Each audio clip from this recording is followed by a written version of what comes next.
Olá, estamos aqui com mais um Pode Conversar.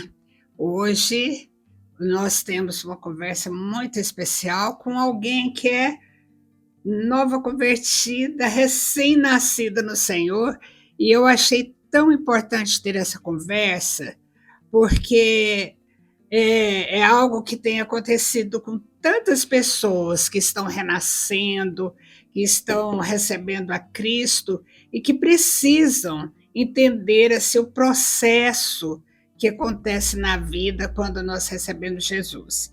E antes de conversar, eu estava meditando nesse texto de Jeremias 18, que o Senhor deu essa mensagem a Jeremias.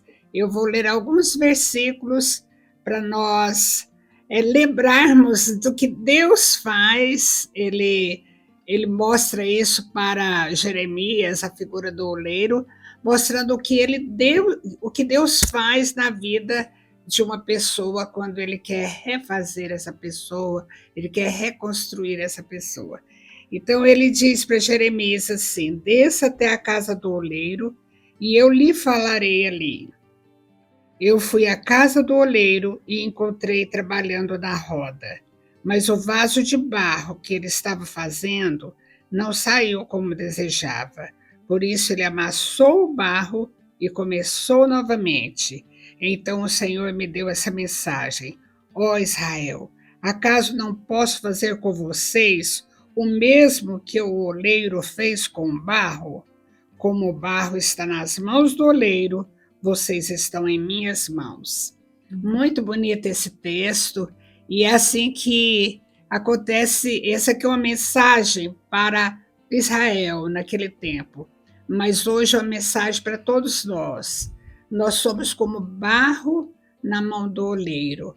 O Senhor nos faz novamente, porque você vê que o vaso não deu certo, o oleiro amassou novamente o barro e fez um vaso novo. E é assim que Deus faz conosco. Ele faz um vaso novo e ele pode estar fazendo um vaso novo de você. E assim como ele fez da Ana Clara, que é a nossa convidada de hoje, e eu até quero que ela se apresente agora para a gente continuar sobre esse assunto. Amém. Oi, apóstola. Paz do Senhor. Olá. Meu nome é Ana Clara. Eu sou nova convertida há menos de um ano. Estive em agosto do ano passado diante da presença de uma transformação de uma pessoa muito próxima de mim, né? O meu esposo, na época meu namorado, se transformou na presença do Senhor, e eu, estando ali tão próxima a ele, me senti muito comovida, né? Acreditei na palavra dele, assim, que ele me contou, e por ele ter vivido aquilo, eu entendi que realmente Deus existia algo além de nós, alguém muito maior, muito mais forte, e isso me trouxe fé. Isso me trouxe fé, né? Um temor que havia ali escondido já há algum tempo, né? A gente sempre diz, nós acreditamos em Deus, nós acreditamos em Jesus, tememos até certo ponto, mas não realmente vivemos Jesus, não vivemos a palavra do Senhor. Então, naquele momento que tudo aquilo aconteceu, eu tive diante de alguém que era impuro e se tornou puro. Eu falei, não tem para onde eu correr. Eu tô vendo uma pessoa que eu conheci no mundo, vivendo coisas do mundo, ser transformado de maneira surreal. Uma pessoa que bebia, que deixou de beber, uma pessoa que fumava, que deixou de fumar, uma pessoa que xingava, que deixou de xingar. Sou uma pessoa totalmente transformada. Falei assim, gente, se eu estou vendo diante dos meus olhos alguém que eu nunca imaginei ser transformado desse jeito, é porque com certeza algo aconteceu com ele. E eu não posso ser hipócrita e falar que não foi imaginação dele. Ninguém muda por conta própria. Então, só para você se lembrar, a Ana Clara é a esposa do Israel Raposo, que já esteve aqui conversando comigo. Se você não viu o podcast com Israel, você pode ver, porque é super enriquecedor, é maravilhoso. Aquela conversa foi linda mesmo. e ela era namorada do Israel e ela não tinha tido nenhuma experiência com Jesus até então, e através daquela experiência de transformação que o namorado teve, ela acordou, tipo assim, acordei, né? Foi exatamente isso. Foi um sacode, né, para nossa vida, para minha vida ali naquele momento, que me trouxe mais perto do Senhor, foi me trazendo ali aos poucos mais perto, foi uma experiência muito única dele, né, eu não vivi a mesma coisa, eu não vi Deus, eu não, naquele momento que ele me contou, eu não automaticamente senti o Espírito Santo dentro de mim, né, é algo que tem que sair de nós, tem que prover do seu interior, você tem que querer a transformação. Então, eu, sem base nenhuma no evangelho, sem conhecer o evangelho, recentemente uma amiga minha falou, eu não sabia que Jesus era Deus. Quando eu parei para analisar aquela frase dela, eu pensei, caramba, eu não sabia que Jesus era Deus, mas eu pensava tão pouco sobre o assunto que nunca me passou pela cabeça que Jesus é filho de Deus ou ele é Deus. Nunca tinha pensado sobre isso. Então, a partir daquele momento, eu fui me familiarizando, né, com tudo isso, com a Bíblia, com a leitura da Bíblia diária, e tudo isso foi quebrantando o meu coração. Então, a transformação dele foi um ponto de virada ali para eu acordar, mas o que realmente me transformou foi o meu querer após aquilo tudo. Então, quando eu vi uma pessoa que não tinha possibilidade nenhuma de mudar da forma que ele mudar, eu falei, não, então tá, então agora eu preciso acordar, isso é real. Deus é real, então se Deus é real, o inferno é real, então a gente tem que ficar atento. E ao estar nos Estados Unidos, né, um país assim que é um pouco frio, as pessoas são um pouco mais frias, a gente ficou sozinho muito tempo, só nós dois, eu tive que acompanhar ali muito mais rápido, né, eu tive que estar ali perto dele muito, muito mais tempo, então nós nos casamos, moramos juntos, então eu tive que ir acompanhando aos poucos e ir construindo essa base, Deus construindo em mim essa base, né, a apóstola leu a passagem de Jeremias, que se encaixa perfeitamente no que aconteceu comigo. Eu, durante muito tempo, achei que o que Deus iria fazer na minha vida era uma reforma. O que Deus tinha feito na vida do Israel era uma reforma. Então eu estava com esse conceito errado, porque uma reforma constitui algo que já está pronto, e ele só precisa de uns cuidados, precisa de algumas trocas, precisa de alguma pintura, talvez uma parede ou outra que troque de lugar, que se quebre, construir outra, mas uma reforma é algo que já está de pé, né? Dizem até que reformar uma casa é mais difícil do que construir. Então, mas isso constituía na minha cabeça que eu tinha algo do passado que poderia se manter ali, né? Como se a minha base que foi construída no mundo ainda fosse a mesma base que eu ia levar agora na minha vida com Cristo. Então, acho que foi isso que atrapalhou durante um tempo. Certo, porque, assim, qual era a sua base? Vamos ver, assim, você falou uma porção de coisas aí interessante. A gente é tão normal para nós entendermos que Jesus é Deus, que nós nem imaginamos que as pessoas não sabem que Jesus é Deus. Não. Porque as crianças que crescem aprendendo as lições do Evangelho, elas sabem que Jesus é Deus.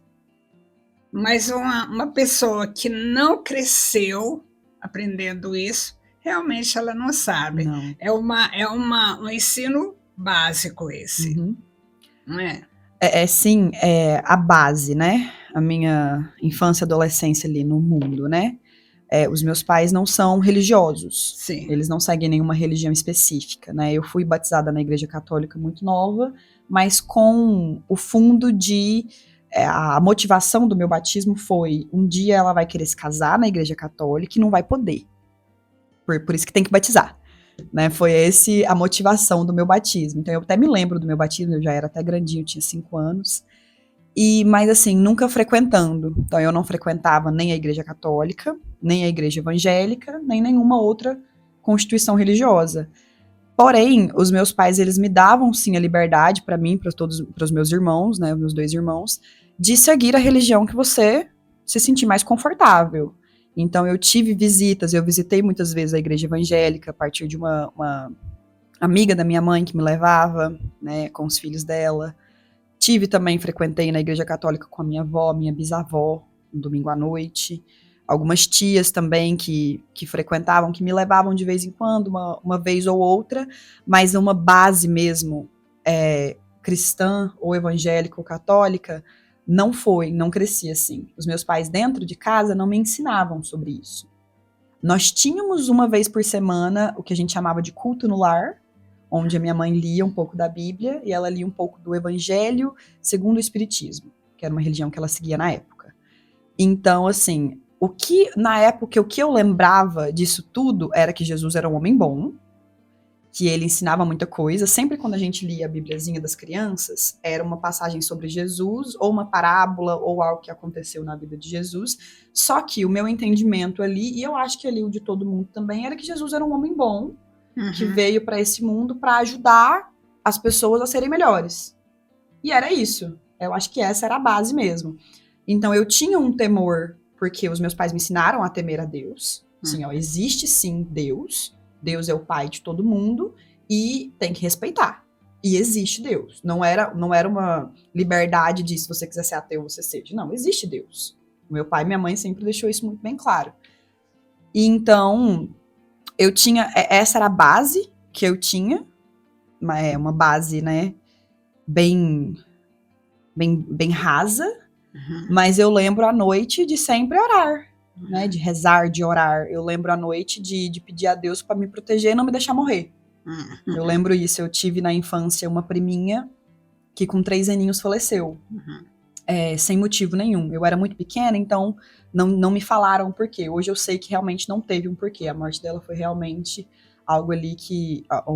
né, algo espiritual, de que Deus tinha um propósito ali. Né, do motivo de que ela tenha falecido. Então, eu lembro de ficar com muito medo. Olha, mas Deus levou a minha priminha, Deus pode me levar também, em qualquer momento. Olha, pra você ver, não precisa nem ter motivo. Então, eu lembro à noite de orar e pedir, Deus, não me leva, não me mata agora, por favor. Eu orava desse jeito, eu lembro com uns 10 anos de idade. Então, assim, sempre um temor, sabendo que Deus existia, mas durante um tempo também achando que outras coisas poderiam existir também. Então, foi uma base muito rasa. Aí quando quando o Israel teve a experiência, aí você abraçou a experiência dele também para você? Com certeza. O Israel, eu vou continuar o que ele começou, né, no podcast dele. Ele disse que me ligou de madrugada, e foi exatamente isso. Eu estava dormindo, era um segundo dia de aula, de volta das férias, né, eu trabalhava na escola, eu era professora, então 6 horas da manhã eu levantava e ia dar aula, 7 horas da manhã. Eu estava dormindo, eram 3h40 da manhã, e eu acordei. E quando eu acordava de madrugada assim, eu ficava muito irritada, porque eu demorava a voltar a dormir, eu sabia que cada minuto que passava era eu perdendo tempo, porque eu tinha que acordar cedo, então eu precisava dormir. Então, eu acordei, meu celular vibrou, eu vi que era ele, eu pensei, eu não vou responder agora, amanhã cedo eu respondo. Daí a pouco, ele ligou. E aí eu falei, não, né, a ligação de madrugada é importante, vou atender. Atendi na mesma hora e a primeira coisa que ele me falou foi, eu conversei com Deus. Foi Deus apareceu pra mim, eu conversei com Deus. E aí eu encostei assim na parede, me assentei um pouco e falei, o quê? Ele falou, amor, eu estava aqui no meu banheiro, eu estava tomando banho e Deus apareceu pra mim, eu conversei com Deus. E naquele momento, gente, sabe o que você não é? Eu não tive um pingo de dúvida. Eu acreditei na mesma hora, porque eu pensei, primeiro que o Israel não teria motivo nenhum para inventar isso. O Israel não tinha ligação nenhuma naquele momento em querer falar de Deus. Ele não havia vindo falando de Deus para mim durante um tempo. Ele não estava na beira de se converter. Não, nós estávamos vivendo a vida normal, mundana, do jeito que vivíamos no passado. Então não tinha nenhum motivo para aquilo acontecer naquele momento. Então quando ele me falou, eu conversei com Deus, eu sentei na cama e falei, não, isso só pode ser verdade. Não tem motivo nenhum para isso ser mentira. Então, quando ele começou a me contar, ele contou detalhe por detalhe, estava fresco na memória dele, né? A gente ficou mais 40, 50 minutos no telefone, ele me contando tudo, e eu sentada na cama falando, meu Deus, é real, existe. E aí a gente desligou o telefone, né, depois de uns 50 minutos, e eu deitei na cama, pensando, agora eu vou dormir, que eu preciso acordar cedo. E eu não dormia. Eu não dormia, eu não dormia, eu não dormia. E eu ficava Também como pensando. dormir com uma notícia dessa Não conseguia durante a dormir. noite. Não conseguia dormir. Ele tinha falado do negócio do casamento, a gente tem que casar, a gente vai mudar para os Estados Unidos. Então, tudo isso, aquilo ali ficou na minha Muita cabeça. coisa. Mas, impossível dormir. Eu não sei se eu consegui fechar o olho ali por uns 30 minutos antes do celular despertar, mas eu lembro de ir para a escola de manhã e toda vez que eu lembrava, minha barriga fazia aquela borboleta no estômago, sabe? Aquele frio na barriga, toda vez que eu lembrava da conversa. Ao sair da escola, eu fui direto para casa dele e ele parecia que ele estava bobo, né? Parecia que ele estava voando, assim. Você olhava ele sorrindo para as paredes, era algo assim. E eu falava, gente, isso é muito surreal. Isso é muito surreal, porque você vê isso, você não vê isso nem em filme. Eu achei aquilo lá a coisa mais interessante. Eu fiquei muito curiosa para saber mais do que tinha acontecido. Eu ficava pedindo para ele me descrever. Ele mostrou até uma foto de como que era aquela imagem que ele tinha visto, né? Um corpo brilhante. E eu falava, gente, eu quero ver isso. Meu Deus, eu quero ver isso. Então, durante muito tempo, eu orava para Deus me dar uma experiência como a que ele teve. Eu acho que isso me atrasou muito.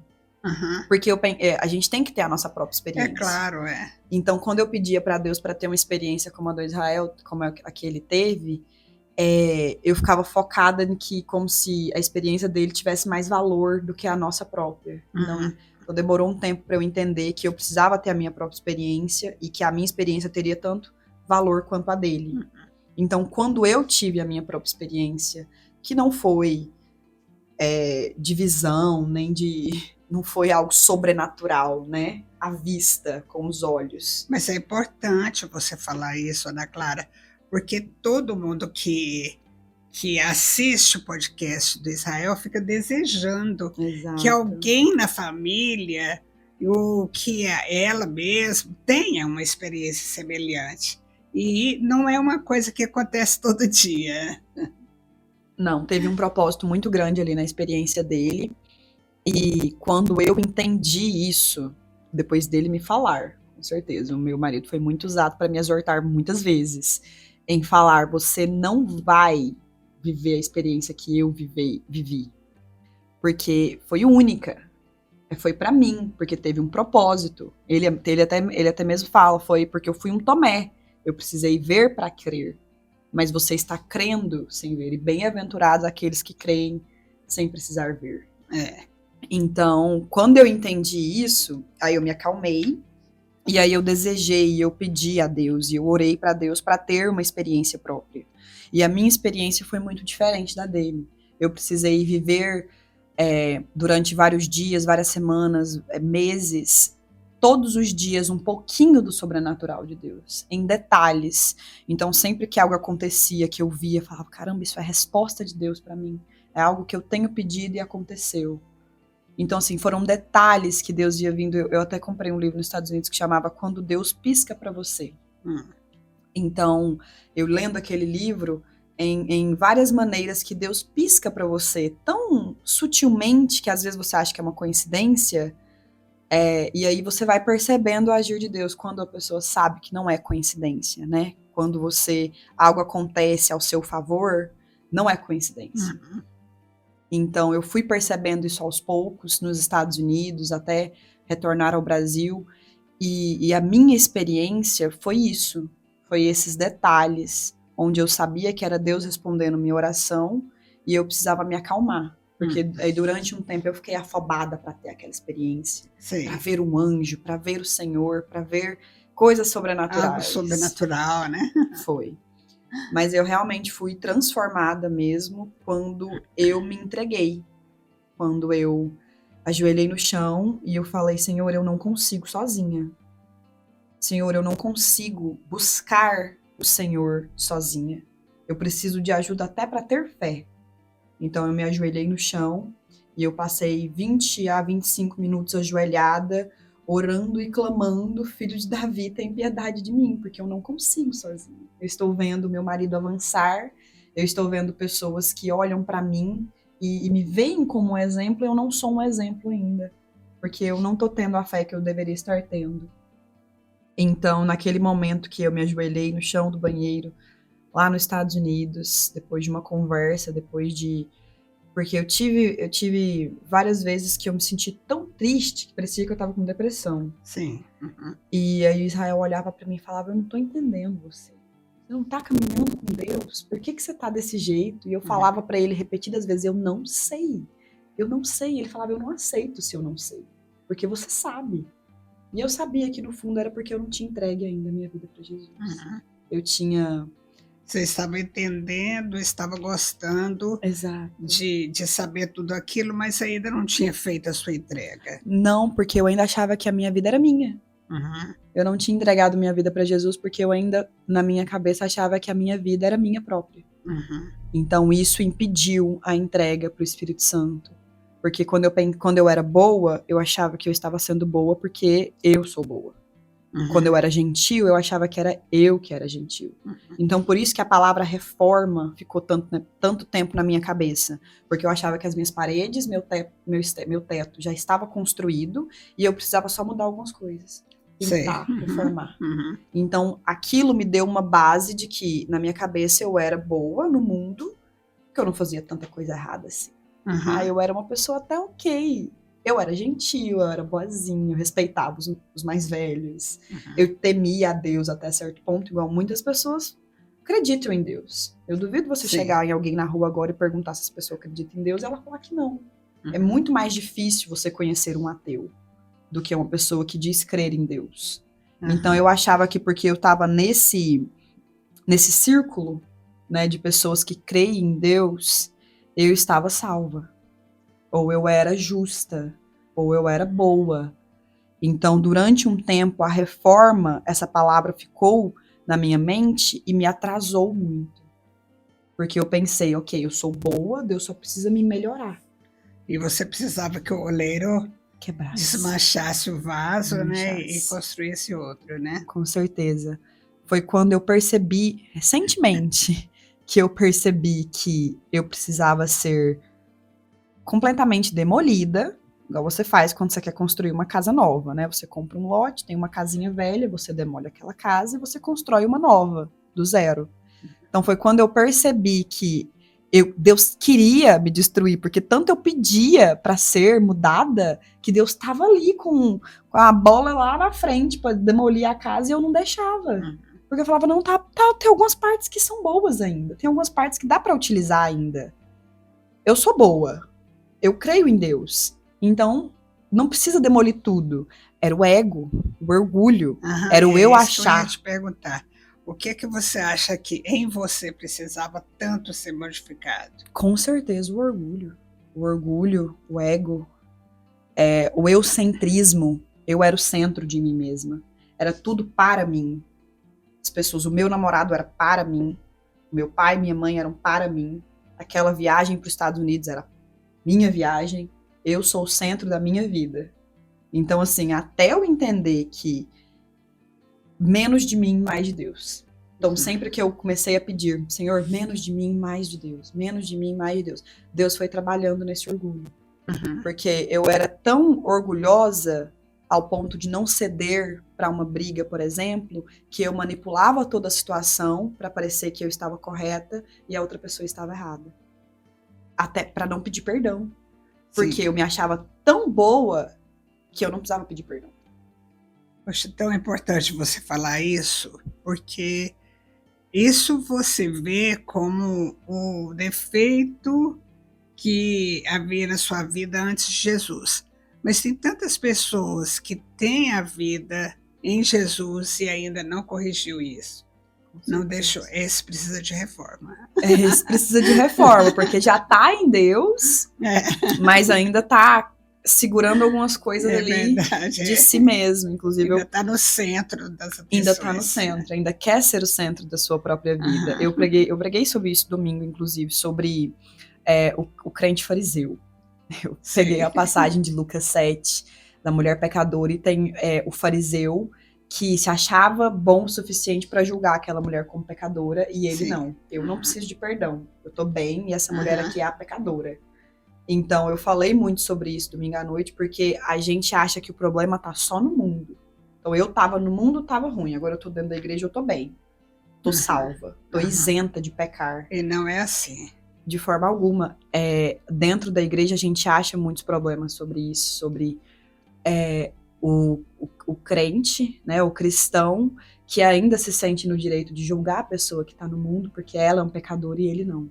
É Isso é orgulho. É orgulho, porque todos nós somos pecadores.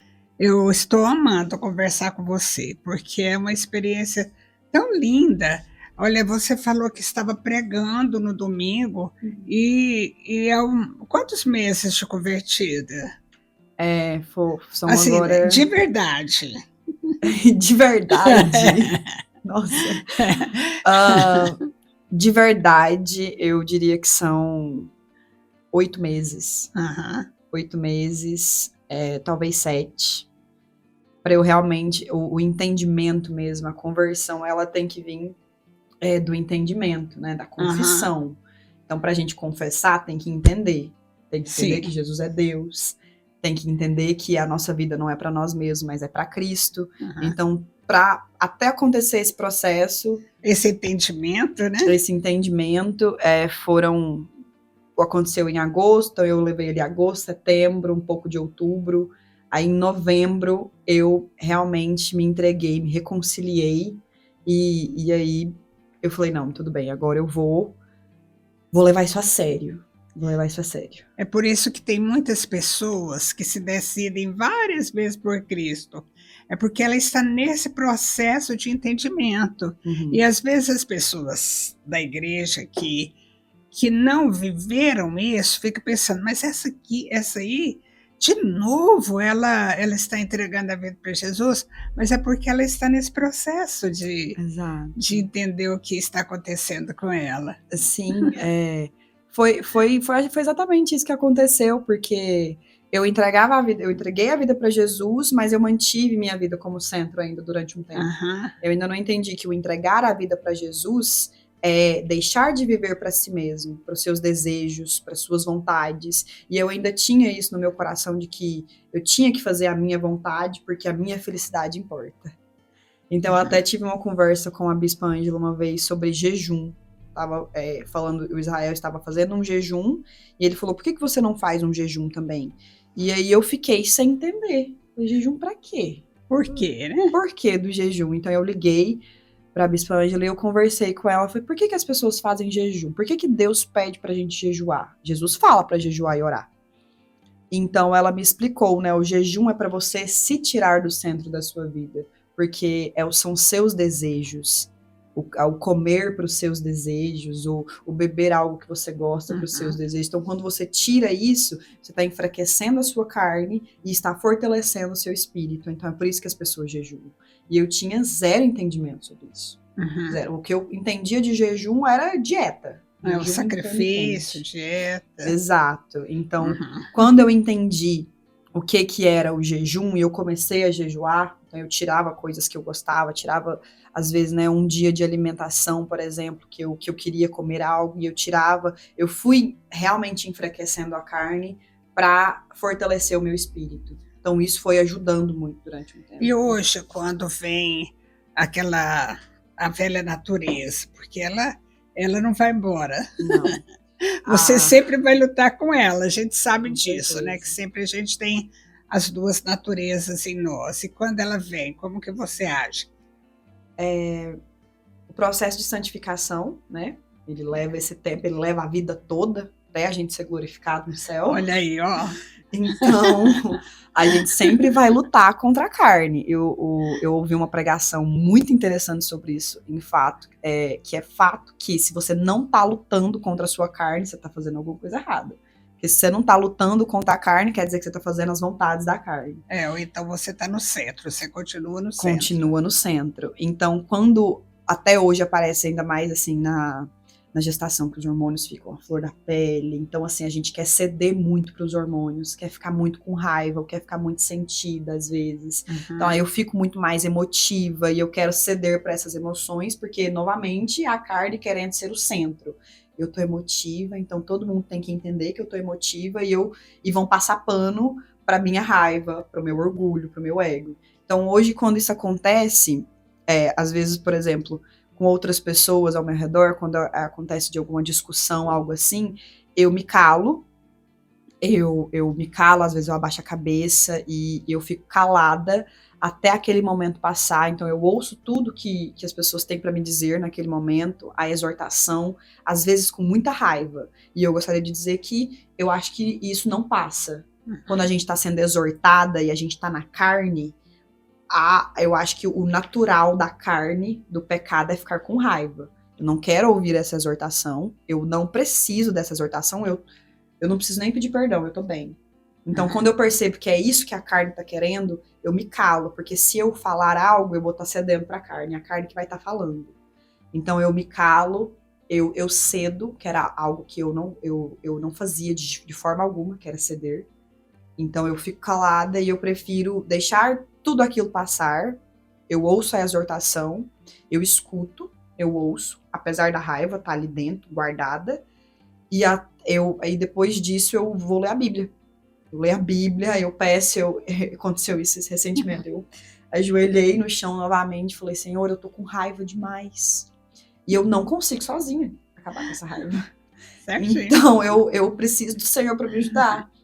E eu clamo, vem Espírito Santo e toma conta de mim, porque por mim eu fico com raiva, porque é muito mais fácil, né? A gente ceder pra carne. Dá vazão, né? Então eu fico naquele momento ali sozinha com o Espírito, eu oro, eu leio a Bíblia mais uma vez, eu leio Salmos, né, para me acalmar. Então Davi falava muito sobre aquieta minha alma, porque isso é alma, né? A alma quer ficar com raiva. Então eu falo, Senhor, aquieta minha alma e deixa o Espírito fluir. E quando eu percebo que a raiva passou, a primeira coisa que eu percebo quando o Espírito tá fluindo dentro de nós é que a raiva passa.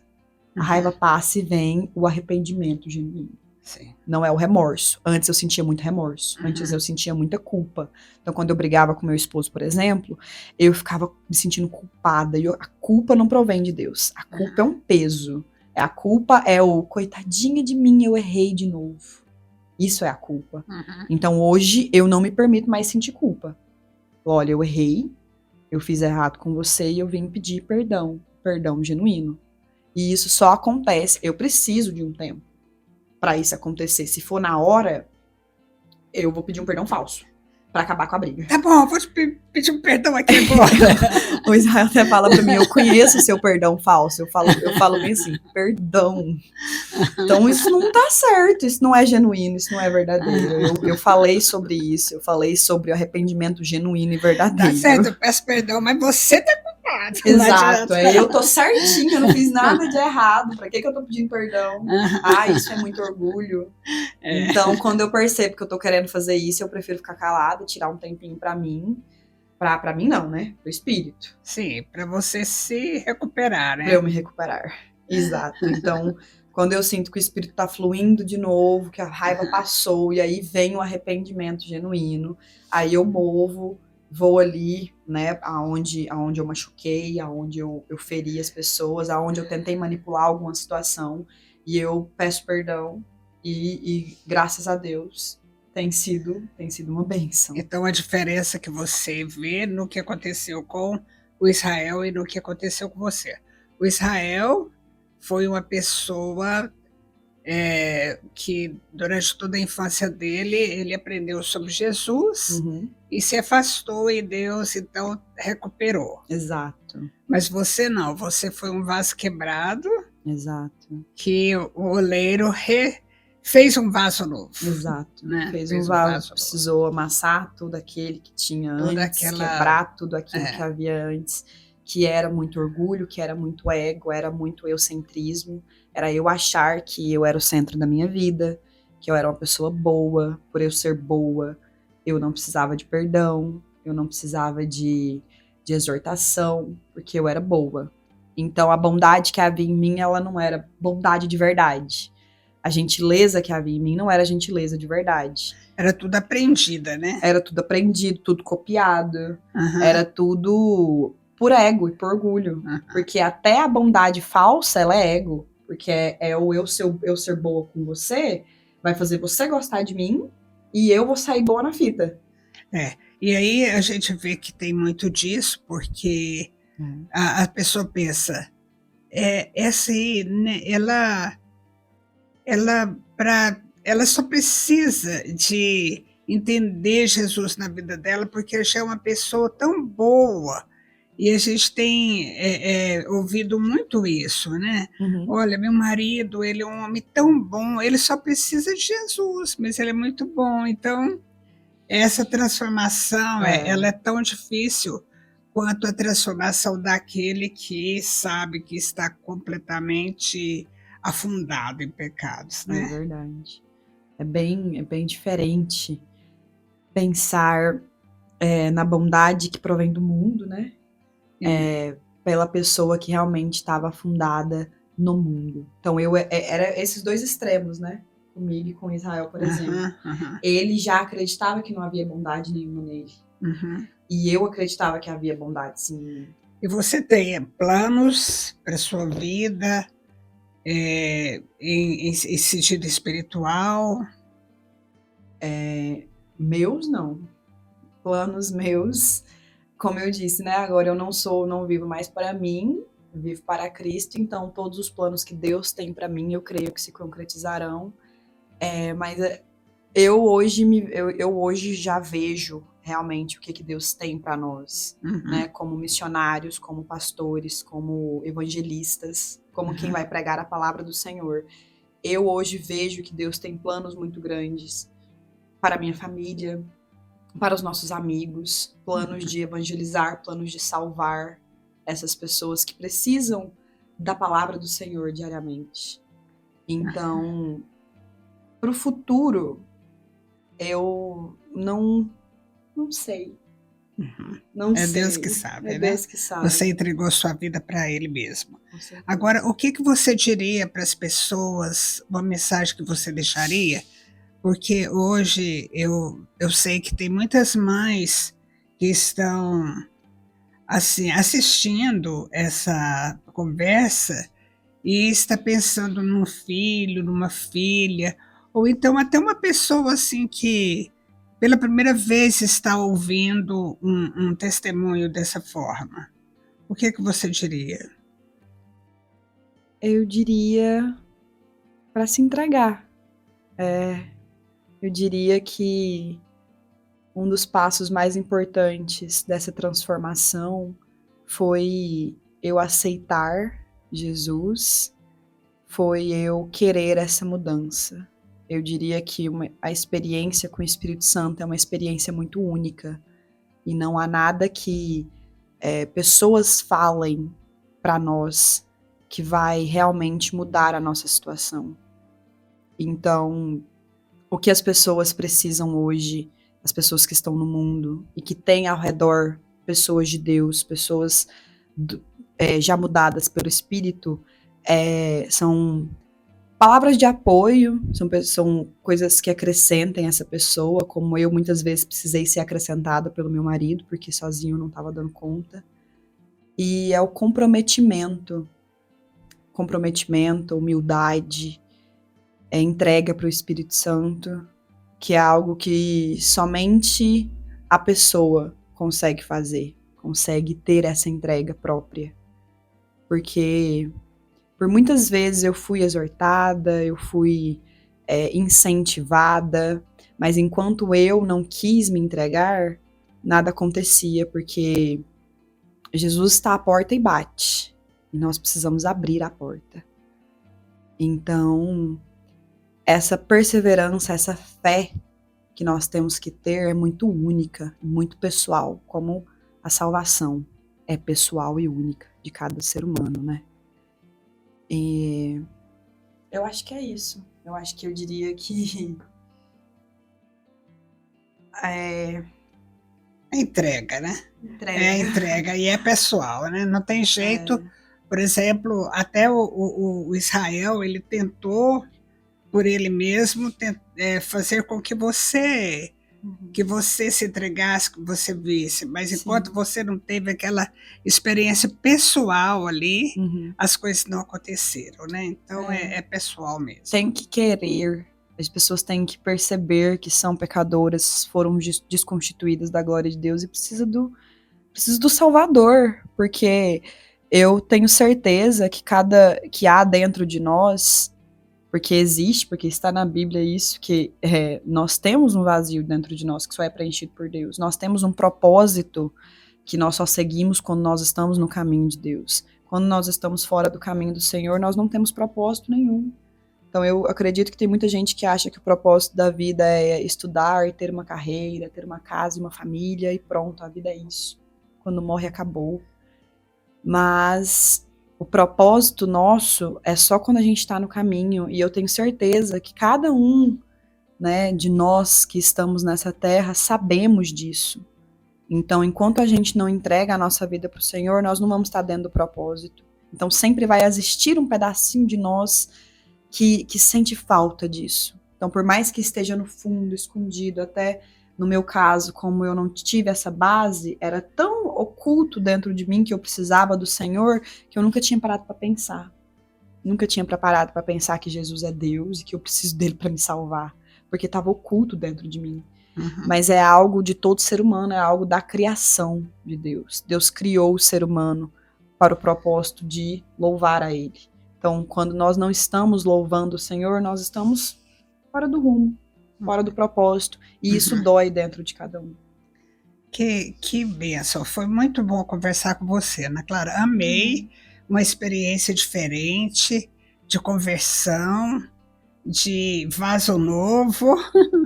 Verdade. De vaso novo, refeito pelo oleiro. Maravilhosa conversa. Que Deus possa te abençoar, abençoar sua gravidez, abençoar seu bebê, que nós ainda não sabemos se é hominho ou menininha, mas logo, logo vamos saber. Amém. E que Deus possa abençoar a sua família, a sua vida. Deus tem grandes coisas para você. História linda ainda para ser escrita. Vamos orar e agradecer a Deus? Sim. Senhor, obrigada por este momento, por este momento de conversa aqui com a Ana Clara, Pai. Que o Senhor possa abençoar a vida dela, abençoar todos os seus passos e que ela possa saber que o Senhor tem uma caminhada longa, uma história maravilhosa para ela e o Israel entrarem nessa história, porque essa história é escrita pelo Senhor. Que Deus possa abençoar a vida deles como casal, como servos do Senhor e como pessoas individuais. E que o Senhor possa fazer, então, grandes coisas na vida deles e na vida de outras pessoas, através do testemunho deles, em nome de Jesus. Jesus. Amém. Amém. Deus te abençoe muito. Amém.